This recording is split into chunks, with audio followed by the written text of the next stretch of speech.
and he was literally scarfing up raw meat with another guy they had found, maybe spoiled hamburger or something, and then they're eating it. And he's like, I work all day, I don't have time to go stand in a 2 mile line.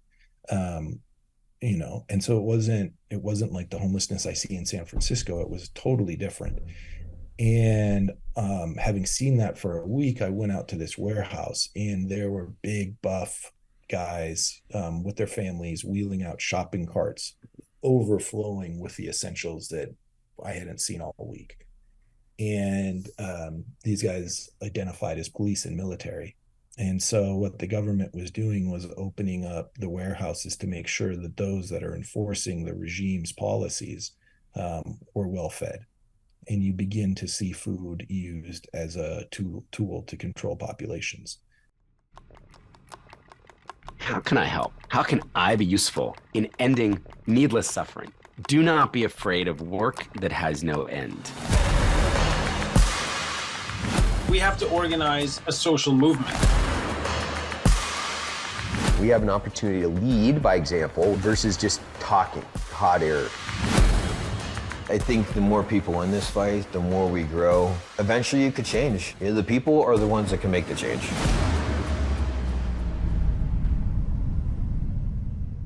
Ladies and gentlemen, welcome back. Our guest today is Nate Halverson.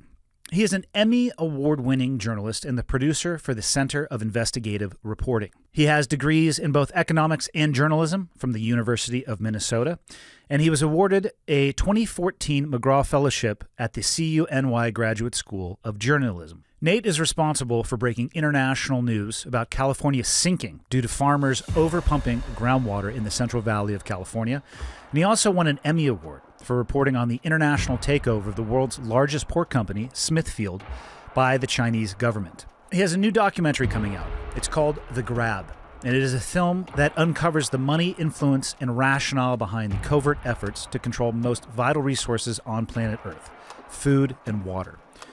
The Grab suggests that the next world war will be fought over the basic resources rather than an ideology. The film dives into why countries like Saudi Arabia and China are investing in farmland and groundwater systems abroad, and looks at conspiracies to take America's resources while the public is distracted by other news stories. According to the U.S. Department of State, global food demand is expected to increase by 50% or over 50% in the year or by the year 2050. Plan International estimates that 345 million people in 82 countries face acute food insecurity, with 50 million people close to starvation.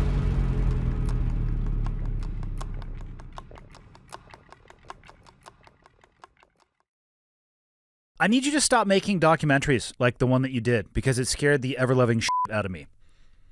Oh, man. Well, yeah, this was not an uplifting one to spend years of my life on. It was, I believe, correct me if I'm wrong, but it was 7 years that you were working on it. And I'm assuming there was a lot of working on it before the documentary crew arrived. I don't know how long you shot over that time period.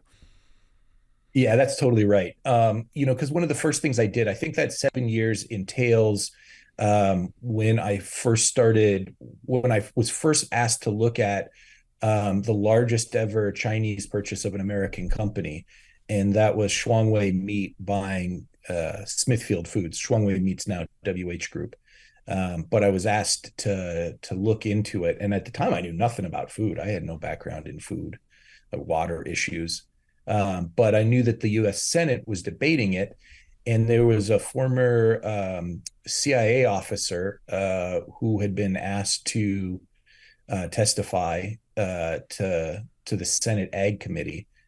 And afterwards, I just started chatting with him, and I started realizing that this was more than just a one-off investment deal. This was something that increasingly folks were looking at as a national security issue. Unfortunately, they seem to be looking at it as a national security issue after the purchase went down, which isn't great forward thinking. Not that I'm an expert in forward thinking or strategy at a national level. Was there any burden that Chinese company had, or hurdle that they had to clear, or was it literally a matter of having cash in hand, and then the agricultural committee and the government started looking at it in postmortem? Mostly post-mortem. There are, these types of large deals have to go through regulatory processes, but they don't have to go through they're not reviewed through a national security lens. That's done through CFIUS, which they're usually looking at more like technologies or military equipment or devices or technologies. And CFIUS will and does review those. But in this case, and there's been almost every year since I first did that story, after I first did that story, across the aisle, Senator Stabenow and Senator Grassley introduced legislation in the Senate that would require CFIUS to look at large agricultural purchases like this, to start including agriculture in the CFIUS process. And they still haven't changed that. So that checks out. Yeah, right. Man, what, for the listeners and viewers, can you describe the connection between the Chinese company and the Chinese government? How closely aligned are they? Well, they're really closely aligned. This particular company started as a state-owned enterprise and then had gone public on the Hong Kong Stock Exchange via WH Group. But even then, even if it's not a directly owned Chinese business, China just has a different model of running its government, of its economy. And that means that there's usually someone from the government, from the CCP, from the Communist Party, that'll be in a large company like this. And, we'll have direct communications with the CEO. And as somebody very high up in the company told me, the Chinese government basically sets out its 5-year plans, and then it gives the companies the freedoms to sort of achieve those goals. But you're expected to achieve those goals that are laid out by the government, even if you're a publicly traded company. And one of those 5 years goals are securing food and water resources around the world. And that's what part of that was one of the driving factors, if not the driving factor, for this purchase that is effectively 1 in 4 American pigs. Which it segued nicely into The Grab as well, which is the documentary that I have referenced already one time. What got China to that point where they decided that they needed to buy or wanted to approach Smithfield? Well, there's multiple incidents in China's history that have led to that. I mean, I think going far back along that timeline, of course, it's the Great Famine, when I think the sort of mainstream estimates are 37 million people died in China in 59 to 61, if I'm remembering the dates off the top of my head. Basically, inside China, they'll call it the years of natural disaster, but it was government policy that pushed forward an agenda that didn't work and screwed up their agricultural system and left them lacking adequate food supplies. And so the current leadership of China, like Xi Jinping and others, remember a time of deep, dark deprivation where there wasn't enough food, and people, and you have to think that if 37 million people actually succumbed to death as a result of malnourishment, that meant there were 100 million plus people that were along that same path. So it would have been a really horrible time. And they remember that. And then they begin to look around and they see that there is growing prosperity in their country. I mean, China's economic rise has been amazing. And I think one of the important things here is also that one of the greatest achievements of the 20th century was that in a couple decades, China pulled 400 million people out of extreme poverty. 400 million people, I mean, talk about results. Yeah.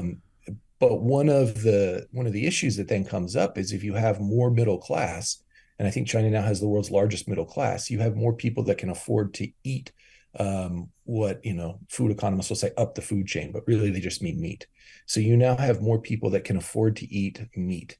And meat requires a lot of grain, a lot of livestock feed, soy, corn, that requires a lot of land, that requires a lot of water. And China doesn't have enough water to grow enough food to meet that rising demand. And there have just been increasing indications in the global marketplace that the world is teetering on not actually being able to meet that demand for countries. And there was a guy, Lester Brown, who in the late 90s wrote a book called Who Will Feed China? And Lester worked within the US government and then went on to, an academic career, and is just a widely celebrated agroeconomist. And when that book came out, it rattled the Chinese government enough to actually officially release statements denouncing his book. And as he tells it, to send hecklers as he was touring around universities talking about it. They would plant hecklers in the audience. And but truth be told, and now I've talked to people who Chinese folks that have looked into it and researched this. It was that book that really woke up the Chinese government, and they began, as the Chinese government can do, taking really rapid action to solve this. And that meant directly buying and controlling food and water resources around the world. And I think now most other nations, especially wealthy nations, have woken up to this reality. Our government, the ODNI, the Office of the Director of National Intelligence, did an intelligence community assessment in 2012 on water.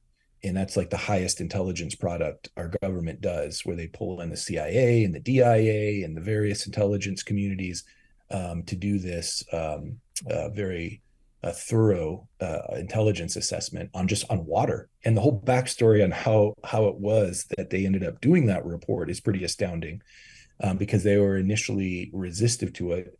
And by the time they were finished with it, as Major General Richard Engel said, mea culpa, this is a top line national security issue. And so I think other governments have really, and then the Arab Spring, I'm kind of jumping around now. Yeah. Well, they're all intertied. Exactly. And I think the Arab Spring really proved the Chinese decision correctly, and started pushing other countries to catch up as when these droughts and grain shortages around the world in kind of 2009 to 2012 time period, where food prices really spiked.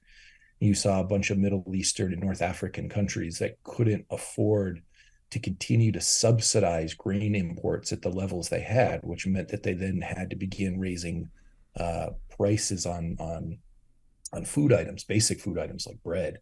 And populations that were already upset with their governments over mismanagement and probably perceptions of corruption and other issues. I think we all get, it's just humans. It's just like a basic level. If you can't feed your kids, or you can't feed yourself, but probably especially if you can't feed your kids, you get to a point of just being like, well, all right, let's go. It's go time. It's the famous quote, the 9 meals from anarchy. That's right. And you saw a lot of governments topple throughout the Middle East and in North Africa. And after that moment, I think that was really the moment where countries went from being like, yeah, theoretically, that seems smart, you should be buying up food and water resources around the world, to being like, we are going to spend huge amounts of money to begin to buy up food and water resources around the world. The Smithfield purchase by China. When did you realize that you were going to follow that thread and build something into what became the Grab? Because they are connected, but like you said, you found the Smithfield, or somebody presented to it first. The Grab is, I'll let you describe it, but if you could explain to me how it kind of grew and then what it became and what it is. Yeah, The Grab is a feature-length documentary directed by Gabriela Cowperthwaite, who did Blackfish about SeaWorld about a decade ago, and then went on to do scripted movies in Hollywood with Casey Affleck and Jason Segel and Dakota Fanning Johnson. Shit, sorry. I don't know Hollywood very well, so I'm not going to rattle off actors' names. Yeah. So, but an incredible director. And she and I, so it's a feature-length documentary directed by Gabriela. And it premiered last year at the Toronto International Film Festival, and we're really hoping that it's going to be in theaters and available widely beginning next year. It takes a look at the national security and global security implications really through a lens of the Defense Department and intelligence communities and Wall Street, of what exactly is beginning to happen with the world's food and water supply. And because there's really no substitute for us as a species if we don't have food and water, like there is if we don't have oil, or if we don't have the minerals necessary for for battery capacity, it gets really scary really fast. And so that's what it is. It's a deep dive into looking at how this isn't going to theoretically play out, but unfortunately how it's already playing out here in the U.S. Places like Arizona, where I broke the story about Saudi Arabia buying 15 square miles of arid desert land to tap into the aquifer, or going into Africa, where large corporations are beginning to buy up huge tracts of land and displace the local communities that had relied on that for their food and their water, which is just a recipe for conflict. That folks like that had come with your professional background all too often get called in to then have to deal with. And I think a lot of people in the DoD and the intelligence community say this is preventable. We don't have to be seeding conflict that will then, be fires we then have to deal with and put out in the future. And so I think it's taking a look at the issues through that lens and not an environmental lens, which I think is often what issues around food and water get wrapped up in. But it's really looking at it through a national security lens. Can you explain a little bit that 15 square mile property in Arizona that was bought by the Saudis, and what exactly they are doing there? Yeah, so you kind of asked me like how I took it from going from the Smithfield Foods purchase by China, and after that I mentioned there was this gentleman Daniel Slane, a former CIA officer, who said, "Look, the intelligence community is looking at this stuff. You should go chat with them." So I did. And I realized how much broader it was than just one country. And so I began asking what other countries are running low on enough water to grow enough food to meet their populations. And one of the wealthy countries that came up was Saudi Arabia. And so I thought, okay, so where's Saudi Arabia buying? And not surprisingly, they were buying across Africa. But surprisingly, at least to me, I found that they were also buying land in the middle of the Arizona desert, like Wile E. Coyote, saguaro cactuses, Arizona desert. And the reason is because there are ancient aquifers under there, left over from millennia past, with large amounts of water. This is non-renewing water. They call them fossil aquifers because once you use them, they're gone. And so they bought about 15 square miles and began tapping into those aquifers, pumping out huge amounts of water to grow hay in the Arizona desert, and then ship that to Long Beach, where it gets packed on shipping containers and sent back to Saudi Arabia, to Riyadh. And fundamentally, and this is a key thing just to understand on a basic level, it's that 70 to 80% of the water that we use as humans goes to growing food. Mm-hmm. And so that's the major use for water. And so when you say a country is short on water, you're also basically saying it's short oftentimes on food. And so you can't actually fill up shipping containers or oil vessels, with water. And it's not economical. You couldn't move enough water to meet a country's needs. So what you do is you go somewhere else and you use that place's water to grow food in that place, and then you ship the food, and economists will refer to this as virtual water. So the food becomes an encapsulation of the water. So if you are water short, like a desert country like Saudi Arabia is, what you really need to do is go to another place to tap their water to use it to grow your food, and ship back the food as an encapsulation of water. And the most water intensive food products, of course, are meat products. And so the higher up the food chain you're shipping back, like China, when they're shipping back pork, you're shipping back a lot of water. In the form of and pork. So that's how I get it. Yeah, that makes total sense. Yeah. And so when I broke this story in 2015 about a Saudi company going into the desert and growing hay, what happens is The local impact is that the communities who have moved out there and are relying on that old aquifer for their domestic wells, for their ranches, for their farming, or oftentimes just for their retirement homes. It's a lot of retirees out there. That water's just dropping every year, and eventually it's going to disappear.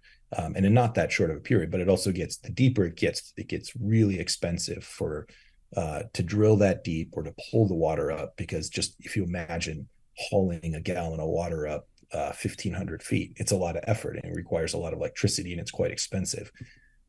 So the locals are really in an existential crisis out there. How long are they going to be able to continue to stay out there as the water is pulled up and out of these aquifers? Is there any level of oversight or regulation, or because the Saudi organization owns that property, they can do with it what they want, regardless of the impact to the local community? Yeah, under Arizona law in this particular region of the state, there are no regulations on how much water they pump. Awesome. They bought the land. That sounds great. Yeah, right. They bought the land. They can put in the wells, and they can pump as much as they want. Different but similar question to the purchase of Smithfield. Foreign entities looking at buying properties like this for this utilization, is there any level of screening that they have to go through? Any level of this idea being taken apart or regulated, or it's just money that passes hands? It's just money that passes hands in the U.S. economy. If an American company were to try to go do that in other countries, Saudi Arabia, for instance, it won't pass. Saudi Arabia is very restrictive on how much water you can pump, and has at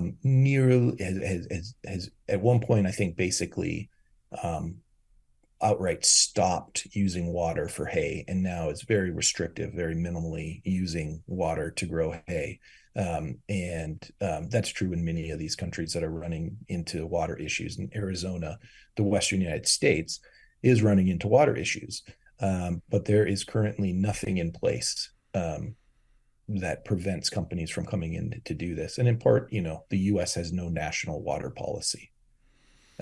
You look at countries like Israel that went from having water deficits, they instituted a national water policy, and now they actually have a water surplus, which they use geopolitically.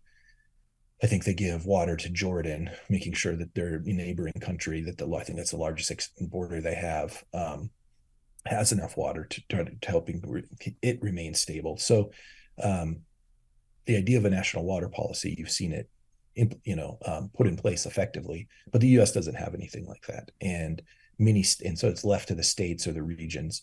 And states like Arizona have water restrictions around, immediately around like the Phoenix area, because overpumping aquifers leads to something called also subsidence, where the land literally starts sinking under your feet. And it can lead to homes cracking, buildings tilting, just really damaging to large infrastructure projects, roads, bridges, canals. And so those regulations have been in place since the 80s, but out in the countryside of Arizona, it's basically a free-for-all. Wild West, if you will, literally and metaphorically, I guess. Yeah. So I would roughly, the way it makes sense to me to think about it is, for a lot of these countries, they're looking at it as a spoke and hub model. They realize a country, China, for example, or Saudi Arabia, they're recognizing their shortfalls, so they're putting these spokes out there all over the world to bring things back to the hub, utilizing the other countries' resources. How is the United States playing in this? I can't imagine that the U.S. is not at least externally looking at this as well. Well, certainly Wall Street is. There has been a real big movement of large money moving into investing in farmland, both within the U.S. and outside the U.S. So that's certainly happening. The State Department, the Department of Defense, others are looking at it. And the intelligence community is certainly advising Congress on it.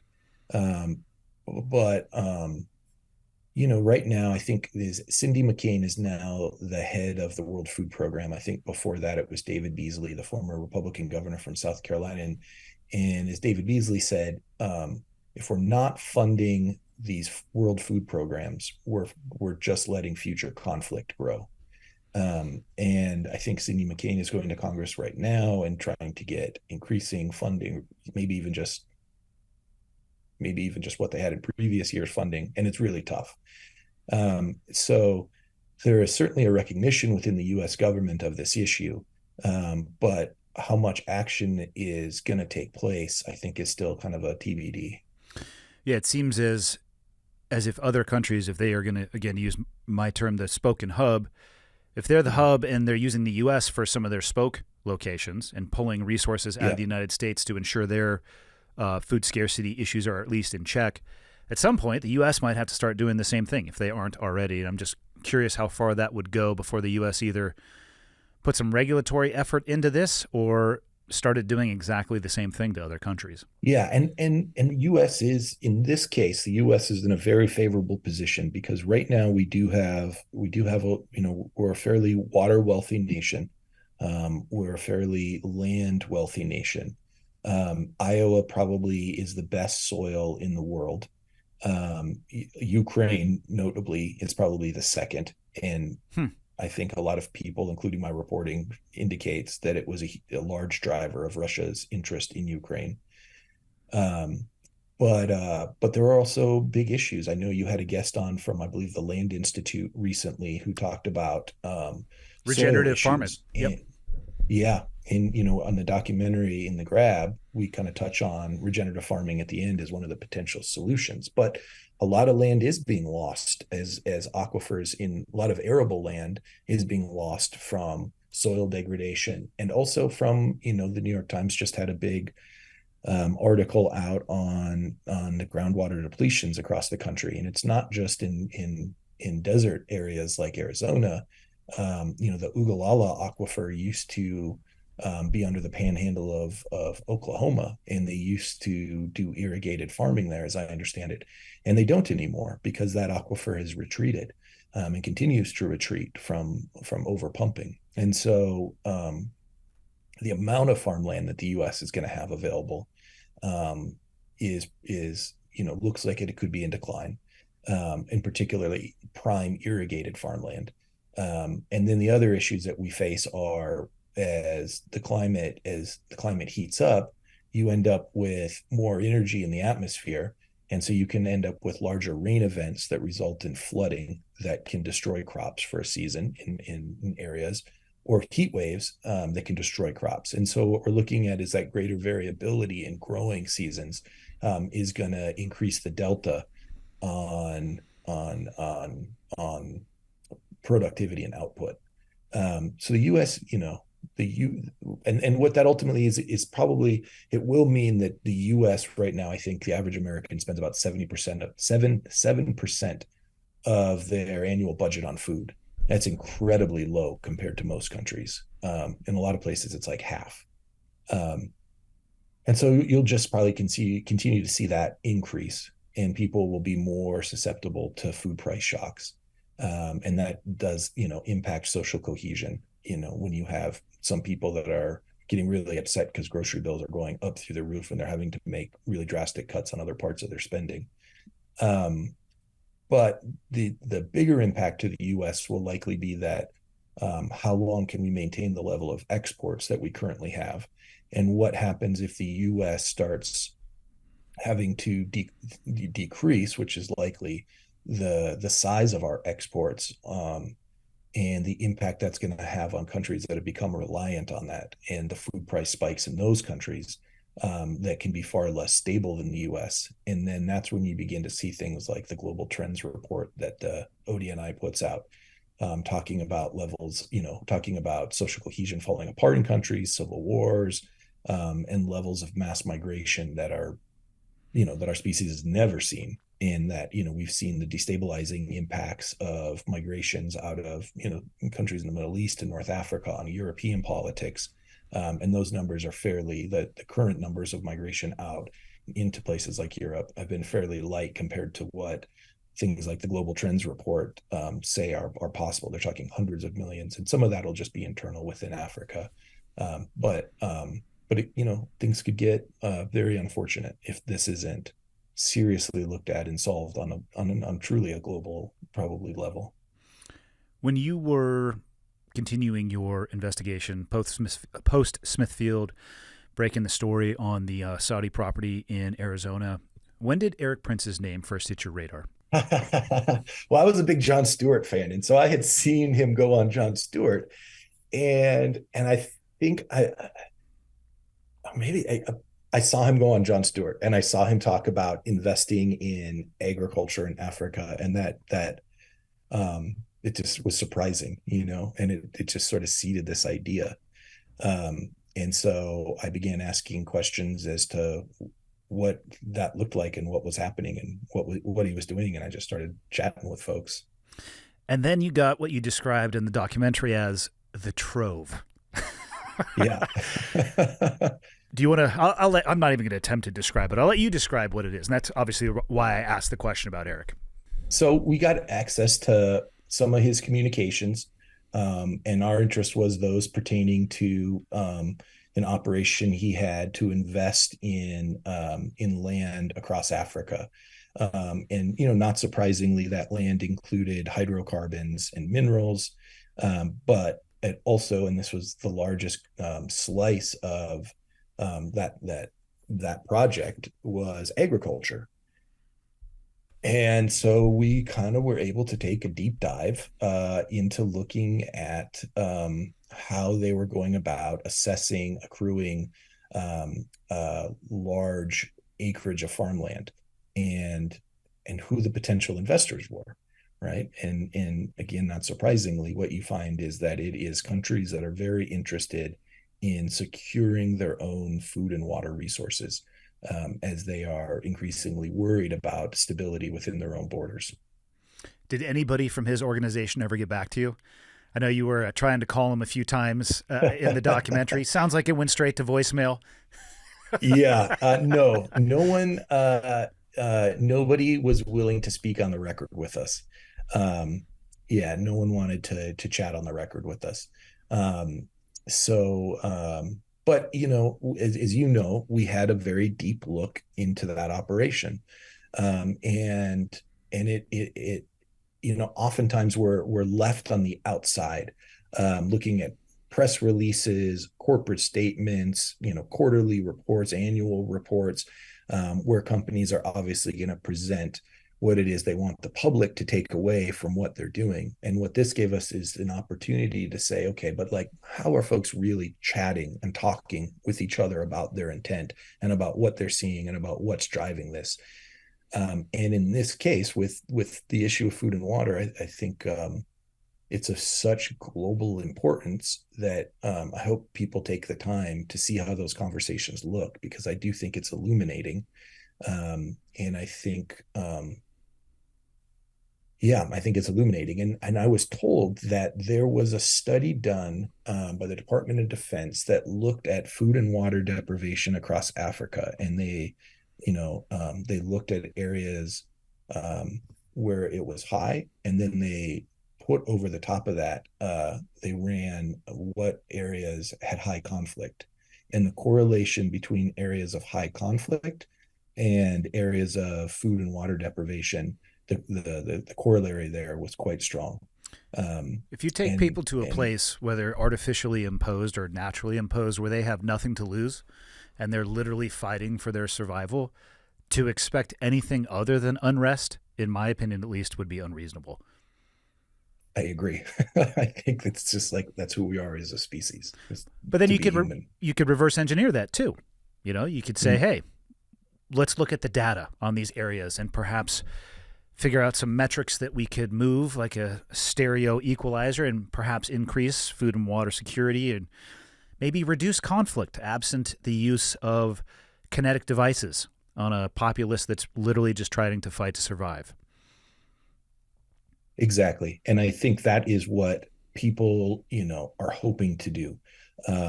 I really, there's a woman, Molly John, who was the dean of agriculture at the University of Wisconsin-Madison. And she started doing reports, I think, that were going to the intelligence communities and others. And now she's in the DOD. She's working directly for the Department of Defense, helping to look at, I think, just what you described.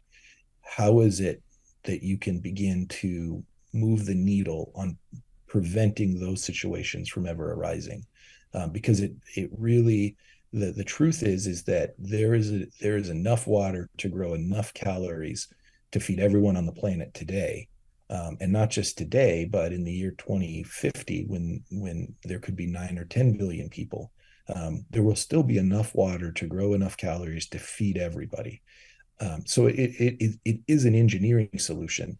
The question is whether or not global leaders or even leaders in the United States are gonna take up action to begin to solve this problem in a meaningful way. Well, if they don't, it's going to leave it to people like Erik, who are going to try to solve the problem on their own through their own groups for the purposes and reasonings that they have, versus, not that I think our government is altruistic and always has our best interests in mind, but it's an interesting, the fact that you guys got to see the inside baseball, if you will, the internal communication and dialogue and sales pitch, as opposed to the external Instagram feed of just wave tops and they want to present the best image possible. That's like playing chess with somebody, but they're writing down their moves 5 steps ahead, and you get to look at that before getting onto the chessboard. If people ignore that and don't pay attention to it, I think it's a huge disservice to trying to achieve that end state of avoiding this conflict before the conflict actually begins. Last year, Fox premiered the hit reality show Special Forces, World's Toughest Test. They took celebrities, world-class athletes, pop stars, and actors and put them through a grueling version of real Special Forces training in the blistering desert heat. And now, well, hell has frozen over. Special Forces is back, dropping 14 new celeb recruits into the frigid, snow-capped mountains of New Zealand. Folks like NFL star Des Bryant, model and actress Black China, Olympic champion Bodie Miller, and television personality Jack Osborne have all left their extravagant lifestyles behind to take on the biggest challenge of their lives. An elite team of ex-Special Forces soldiers will challenge these celebs' minds and bodies. They will receive no special treatment and will be handled just like any new recruit. The goal is to endure 10 days of real danger and real consequence.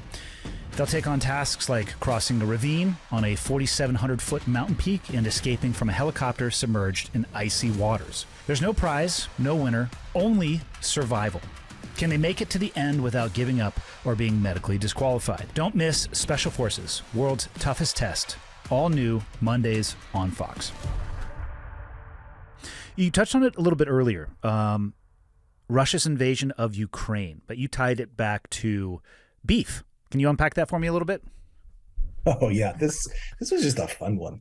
So we had heard that Russia was beginning to do rodeos, like American rodeo stuff, and that they had been importing American cowboys from like Nebraska and Montana, and on the face of it, it's just kind of a funny story. Like these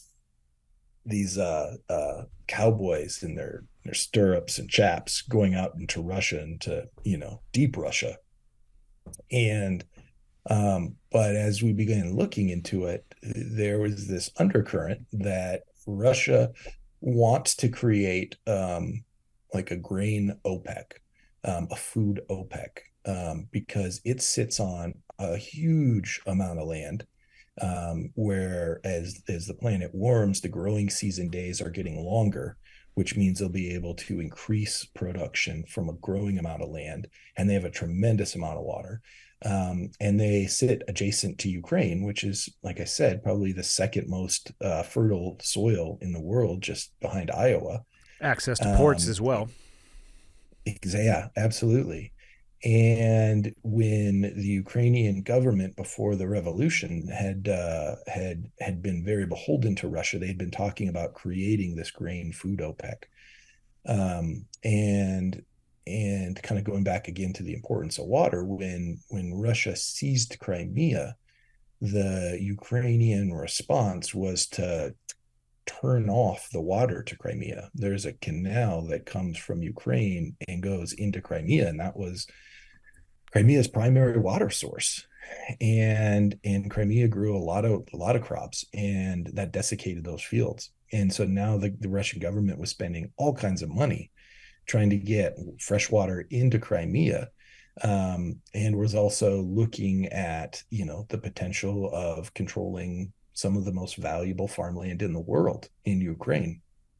And so, these are incredibly complicated factors, and I certainly don't know what's going on in Putin's head, but what we do know is that when it came to the cattle situation, um, Putin himself had gone to these companies and said, whatever you guys need, we want to build up the largest cattle herd in the world. And we think that food and water are going to eventually give us more power than our nuclear weapons and than our oil does. And so this was a top line level decision in terms of agriculture and agricultural productivity, and not just to feed the Russians, but as a geopolitical tool. And so there's just a lot of interesting side notes around that. Like when Russia invaded Ukraine, I think either the same day or the next day, China announced that it would be continuing and increasing its grain purchases from Russia. So like the initial Chinese response right out of the gate, the Ukrainian war is a commitment by China to continue with their agricultural purchases. And and if the war had gone as many expected, with Russia, bulldozing into Ukraine and essentially controlling that territory, that would have been a very fruitful outcome for China. Now having a very strong relationship with Russia, which controlled Ukraine, which controls the most valuable farmland in the best soil anyway in Europe. It's a deeply tied, interwoven web. It's the type of thing that deeply seated nightmares are made of. Just a horror movie and novel wrapped in together. And so this is when it comes back to hopefully there will be increasing, because I view my role as a journalist as a very basic one. I just view my role as to go into the shadows or the hard to access places and pull information out and then put it in the public sphere. And that hopefully, in a democracy like ours, that people will care, and that their interest will then drive Congress to make decisions based around good information. And so what I'm trying to do is just put information in the public sphere. But as you say, it is based on all of the information I'm looking at from our intelligence community, from the DoD, from the State Department, from what other countries are doing. The American people hopefully will become attuned to this and will push Congress and lawmakers to begin taking this more seriously than I think it currently is. Would you consider it to be a national security issue? Yeah. I mean, and that's based on just talking to people that are national security experts. So I have no business determining whether or not something is a national security issue. I just don't have the background or the expertise. But I talk to people, and what I do is talk to the subject matter experts. And in doing that, it clearly has become a national security issue. What surprised you the most when you were doing all of the research leading up to the completed documentary, The Grab? Is there any one thing that you can think back on that was a rocket going up into the night sky that just sat you down for a minute? Yeah, maybe it was when I was in Venezuela, and I had gone there because I wanted to document and what it looks like in a country that had formerly been one of the 20th wealthiest nations in the world, where people were now standing in 1 mile, 2 mile long food lines, where there were reports of prisoners cannibalizing each other because there's not food actually going into the prison system, the Department of Correction there. And people were, mass migration out of the country because people couldn't feed themselves. And so I wanted to see what it looked like. And what it looked like was people were using WhatsApp and Twitter to try to find the places that would still have food. And it was this very 21st century scene of people using technology just to try to find basic commodities to feed their families. And on a Sunday, I had gotten word that the Venezuelan government was tapping into their food warehouse, which was supposed to be going into this CLAP system for low-income folks to be able to get access to food. And I went to that warehouse on a Sunday when it was supposed to be closed. And, I by that point spent over a week driving around Caracas, documenting food lines, you know, people eating out of the families. I mean, like families eating out of trash cans, eating, a guy who said he worked all day. And he was literally scarfing up raw meat with another guy they had found, maybe spoiled hamburger or something. And then, they're eating it. And he's like, I work all day. I don't have time to go stand in a 2 mile line. And so it wasn't like the homelessness I see in San Francisco. It was totally different. And having seen that for a week, I went out to this warehouse, and there were big buff guys with their families wheeling out shopping carts, overflowing with the essentials that I hadn't seen all week. And these guys identified as police and military. And so what the government was doing was opening up the warehouses to make sure that those that are enforcing the regime's policies were well fed. And you begin to see food used as a tool to control populations. It's pretty eye-opening, and it's an unfortunate reality that looks like it could be more prevalent around the world in coming years. Yeah. Wow. That's a pretty horrific landscape you just painted there. Yeah, that's not great. No. As somebody directly involved with the making of the film, if people have the opportunity to watch it, what actions would you hope that they would take after doing so? Yeah, I mean, if they're American, I hope that they internalize it and that they begin to push our leaders to take action on this. I think we're all sick, whether you're a Republican or Democrat, of the current state of policy making in this country. Do we have a state of policy making? I thought it was just completely broken at this point. To take these issues seriously, because we are getting to a point with the size of our world where we're dealing with existential issues, and it would be great if folks started really pushing Congress to take these issues seriously. So I just say engage with Congress, engage with your lawmakers, and that would be a great first step. But I also just think, like you said earlier, how many people know that a Chinese company controls or owns 1 in 4 American pigs? I don't think that many. And so I think just like at a base level, like let's get the information out there and hopefully raise the level of discourse and policy making. Yeah, my hope would be that it would shock people. The variety, like any project, you have what you want it to be for people, and then people receive it. And so certain things, people in Arizona might respond more to the water issues from the Saudi farm than somebody would respond over the issues of the 1 in 4 pigs being owned. But whatever it is, I hope that it shocks people and that they can at least maintain that sense of shock to the point of doing some further research, and then taking action upon that. Very difficult in the world that we live in when we're consistently and constantly bombarded by information. Yeah, it's right. And not always high value information. I would say not often high value information. Yeah. But I also think that, if I wanted to overwhelm a populace and get them to pay less attention to what I was doing, that's the approach that I would take. Overwhelm them to a point where you couldn't really keep up with the information as it is anyway, so you're only getting snippets, and everybody could weaponize it the way that they want to. And then while they're distracted, that seam in leadership that we talked about already, you're behind the scenes doing whatever it is you're doing for either your own personal interests or your country's interest, whatever that may be. That's what I would do. Yeah.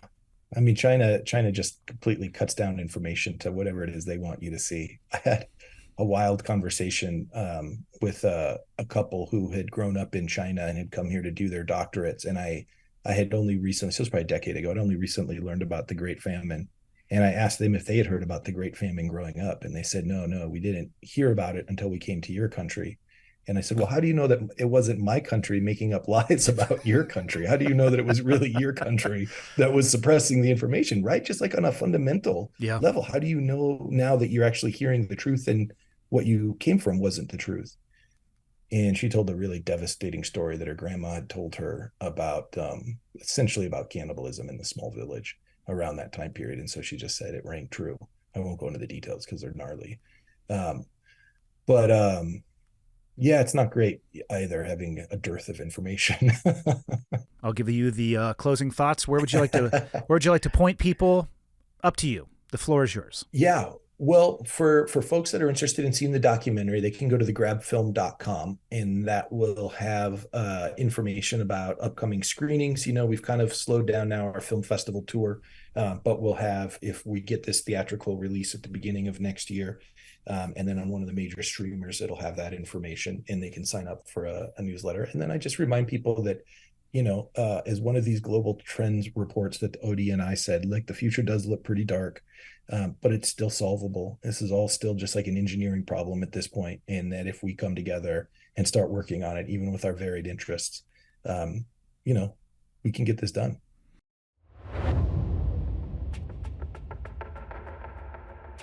I hope you enjoyed today's episode. You can learn more about the film and Nate's reporting at revealnews.org/thegrab, or you can just follow the hyperlink in the episode notes below. Thanks for listening to Change Agents, an Ironclad original. We're going to be back next week with an all-new episode. Hope you're enjoying season 2.